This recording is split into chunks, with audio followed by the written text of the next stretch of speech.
I've been automating my smart home for a long time now, and over that time, I've learned what to do and most importantly, what not to do to create the best home automations. The possibilities are really endless with a smart home, and there's usually more than one way to create any single automation. In this video, I'm going to share my 10 tips for creating home automations the right way. This will help you achieve home automations that benefit you and anyone you live with for most any scenario. These tips will save you time, help you avoid pitfalls, and maintain peace and order in the home. Well, at least partially. On this channel, I cover how tech can make you more productive, so if you're new here, hit that subscribe button. Let's do this.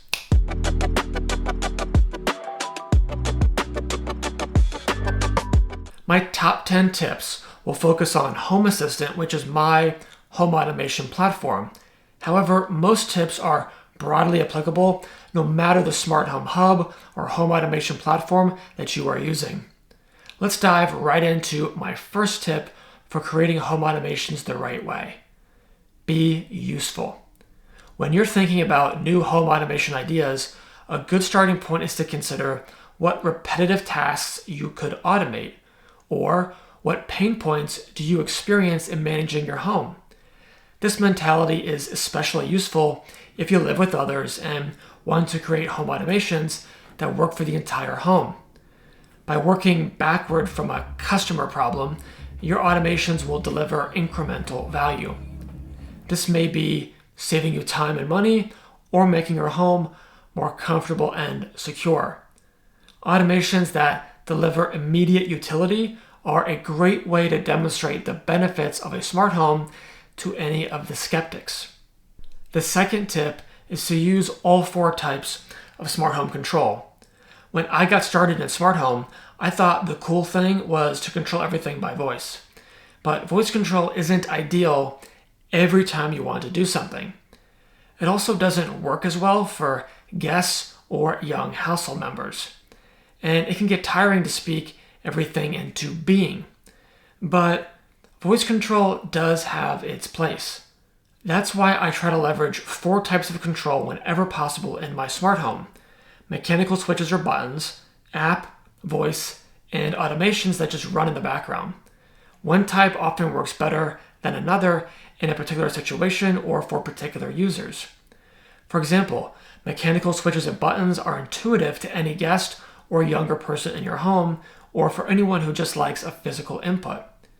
Apps are great when it would otherwise be inconvenient or impossible to physically control something, such as arming the alarm when you're already in bed for the night or adjusting the thermostat when you're away from home. Voice can be the fastest and most convenient option when mechanical and app options aren't nearby or might take longer. And when discretion doesn't matter, such as telling the robot vacuum to clean the kitchen. But most of the time, having an automation just run in the background without requiring any intervention from you is the way to go. This brings me to tip number 3, build in automation overrides. You may think that you've created the perfect home automation for every possible scenario, but chances are there will be times when you don't want a particular automation to run. Maybe you have an automation to turn the bedroom lights on when motion is detected and it's dark in the room between a certain time window. Well, what if you go to bed early one night because you're sick? Or even worse, what if another family member does, but the lights keep turning on? Or what if you have an automation to run the sprinkler whenever motion is detected in the backyard at night in hopes of chasing away raccoons? But a spider plants itself on the motion sensor, causing the automation to run over and over. Okay, that was really specific, but the point is there will be exceptions when you don't want an automation to run and you need to plan ahead for how you will handle this. In my case, I add an override option for every automation. The override is a virtual switch, also known as an input boolean. If the switch is on, then the automation will not run. Ashley and I can quickly flip the override switch by pressing a button on our smart home dashboard or by scanning an NFC tag hidden behind the light switch plates for that room. I have a kill switch that will stop all automations, a general lighting override that will prevent all lighting automations from running, and then separate overrides for individual automations such as the primary bedroom lights. This approach is faster and more convenient than finding the automation in the platform software and then disabling it. It's also more accessible for others who are not the ones actively managing the smart home. Automation overrides are all about planning for the unexpected, and so is today's sponsor, GoldenMate. GoldenMate offers uninterruptible power supplies, or UPS. It can power your most important devices in the event of a power outage and protect sensitive electronics from power surges and spikes. This means your home office, security, smart home, gaming, or entertainment equipment can have constant, safe connectivity. In the event of a power loss, GoldenMate will switch to battery backup in just 8 milliseconds, avoiding any interruption in power. When power is restored, it seamlessly reverts back to passing utility power to your electronics. My home loses power a few times a year during severe weather. GoldenMate makes those moments more tolerable, keeping my home internet alive and our phones charged in the event of an emergency. This is only more critical for those living in natural disaster-prone areas who are most at risk of losing power when they need it most. This is made possible by a lithium iron phosphate or LiFePO battery, which has a cycle life that is 4 to 5 times longer than traditional lithium ion. It's also more efficient and rated to last 5,000 cycles or about 10 years and comes with a 5-year warranty. There's an LCD on the front showing you everything you need to know about input and output power and the estimated battery backup runtime. With 8 outlets on the back, you can ensure continuous power for all the devices that matter most. See the link in the description if you'd like to check it out, and thanks to GoldenMate for supporting the channel. The fourth tip is to know the power of multiple conditions. One of the reasons that I switched to Home Assistant years ago is because of its powerful automation editor and the ability to set virtually any kind of condition. Turning on the lights sounds like a simple automation, and it can be, but chances are you may only want the lights to turn on at a certain time of day or when it's dark in the room or other factors.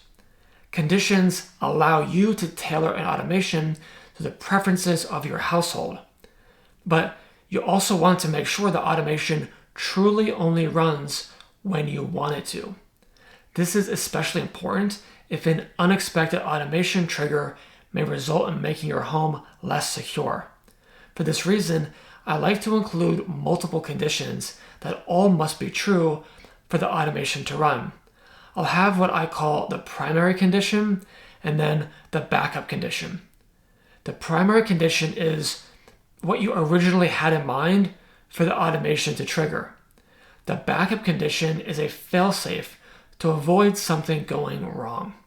Let me give an example. Let's say you want to create an automation that unlocks your door when you arrive home. This can be great if you're getting out of the car with your hands full and some wild, impatient kids in tow. But you wouldn't want the door unlocking if you weren't physically at home. In this case, the primary condition may be you entering a geofence zone around your home, and the backup condition may be when your phone connects to your home's Wi-Fi network. Only when both of these are true can the automation unlock your door because of the confidence that you are actually on your property. This brings me to the fifth tip, when to send push notifications. You can tell an automation to send you or others a push or app notification when an automation runs. Broadly speaking, there are 2 types of push notifications that you may want to send: notifications to inform and notifications to take action. A notification to inform is great for a scenario like I shared about automatically unlocking your door. I like to get push notifications that inform me about the security of my home. For example, locking a door, opening the garage, and arming the alarm. These can also be useful for things like reminders, taking out the trash, picking up the kids from school, moving the laundry from the washer to the dryer. However, sometimes you want actionable notifications. These do not simply present you information, but demand a response from you. For example, everyone has left the home and you get an actionable notification asking if you'd like to arm the alarm. You can click the notification and immediately select the desired action without needing to ever open an app. Or maybe you got home and the thermostat was off. You can get an actual notification asking if you'd like to turn on the heating or cooling based on the present climate with just a tap. The key takeaway is notifications to inform or to take action should add value. They should not spam your phone's notification center every time an automation runs. Staying on the theme of notifications, tip number 6 is when to display light notifications. Here again we have two types, lighting effects and lighting colors. A lighting effect would be something like when the lights flash a few times versus lighting colors, which is having a light change color to communicate something. Lighting effects are good when they are meant to communicate a short-term message. For example, someone rings their front doorbell, but you have an automation to prevent the doorbell from ringing when the kids are sleeping. You can have the kitchen lights flash a few times to get your attention that someone is at the front door without disrupting the ambiance with a harsh red color or an audible noise that might disturb sleeping children. Lighting colors are good when you want the notification to persist. For example, it's the weekday night to put the trash bins out, and as a reminder, I have an RGB light turn green until the task is done. Or I'm recording a video, and to notify the family, I have an RGB light turn red until I stop filming. I find it best to implement this on secondary lights, not the main source of lighting in a room. There is one more category of notifications, which is covered by tip number 7, when to play announcements. An announcement would be an audible message that is broadcast over a smart speaker like an Amazon Echo or a Sonos media player. It's time to take out the trash. Announcements are great when you want everyone in the home to be aware of something, and you need to take prompt action. For example, announcing when the washing machine is done so you can move the clothing to the dryer, and when the dryer is done so you can remove and fold the clothes before they become wrinkled. The dryer is done. Other examples include announcing that someone is at the front door, or to close the refrigerator because it was left open by some kid, and many more. As alluded to earlier, I only let announcements play when it's outside of our sleep time frame. Tip number 8 is to keep it simple. When I first started creating automations, I would create a separate automation for every separate action. One automation to turn lights on, another automation to turn lights on but with different conditions, another automation to turn lights off. I quickly had well over 100 automations, and it just made things more complicated to manage and to troubleshoot if things went wrong. In Home Assistant, you can use the choose function or a template to streamline and consolidate many automations into one. The choose function will look at several potential triggers and, depending on which trigger was triggered, take the action that you specify, but only if all the desired conditions are true. Another helpful way to manage your home automations brings me to tip number 9, get organized from the start. Home automations are like a potato chip. You can't have just one. As the number of home automations grows, so too does the complexity of managing it all. You can take a long-term mindset from the start by organizing your devices into rooms, assigning your automations to categories, and even adding labels for certain features of your automations. These actions take just a few seconds and can make it much easier to find the right smart home device or automation with a quick search or filter by room, category, or label. You might assign a few smart lights to a kitchen room, categorize all your lighting automations as lights, and add a label such as announcement to any automation that includes an announcement. This is especially helpful when you want to make an update to a bunch of related automations. And finally, tip number 10, testing, testing, testing. If you follow tips 1 through 9, no doubt you will have some killer home automations, but you won't know for sure without beta testing each one of them before releasing into the wild. This tip is mandatory if you live with other people. A home automation gone haywire is a real trust buster for you and your smart home. Be sure to test each new home automation under various scenarios to ensure it operates as expected. Without testing, you may be surprised how often you are surprised by an unexpected result. So that's a look at my top 10 tips for creating smart home automations the right way. It's what works for me and my household, and I hope you found something useful as well.